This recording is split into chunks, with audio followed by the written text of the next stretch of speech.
Ben aynı başında aytarmanıp duradım. İnsan zayıf zatta, unutup kalganmamı, esim şüli. Şu iki yaktaki yurtlarda, şu beregen padarga savgat, esili bitken kardeşim. Doğru geldi, halde olacak berilem dağıdı. Algallarız algandır, bergerlarız bergendir de gallay. Neşte bu yıl geç bolgamız cemaat. Almağlarız varmasa da konçakı ahmurlu bolmaya kalsanız da yarayık. Şu sadakanı lığından çıkıp, gözemallıkka çıkıp arap turabız innemayına. Bizim ocakta da bolgan, ozlarınıza görüp de turasız. Şu katın işi olsun, zat olsun, şokar verdin mi? Geldi mi? Aldı mı? Bir abmen tabar. Bu ne verdi? Kara şunun torbasında. Bir kolay zat verse kolay zat verme tarık oğar. Yolga çık eti altında çavup. Şu da bilme şunu sadakada şurayı bolam da. Şurayı bolmak yok sadaka cemaat. Sadaka etmiyorsun yamsan buna hana savul bir ay gitti. Maşirin artın toltur, naskiden tolturamsan. Şu uleşegen palatinsadan tolturamsan. Her kabakı uleşip çık, her gün akşam. Kim oymuyor?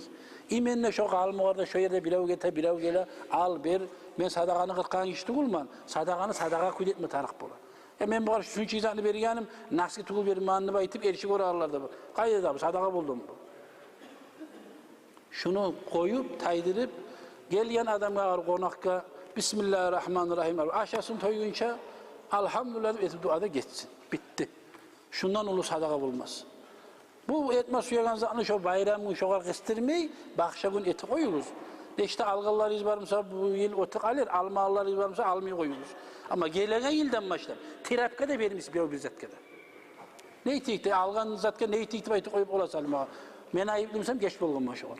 Şuna katılar da görasın beni, ererler de görasın. Men ergişimanlı baytan adam şunu toktatıyız. Şu iki yaktı yıllar ayıp ete bize. Ya doğru geli, doğru geli. Bak size taymağım da eski adaklar diye. Arayız hele. Şu kadar ahamet bir koyu. Anlaşılacak. Vesselamu aleyküm ve rahmetullahi teala ve berekatuhu. Esselamu aleyküm ve rahmetullahi teala ve berekatuhu. Estağfurullah, rahmekumullah. Estağfurullah, rahmekumullah.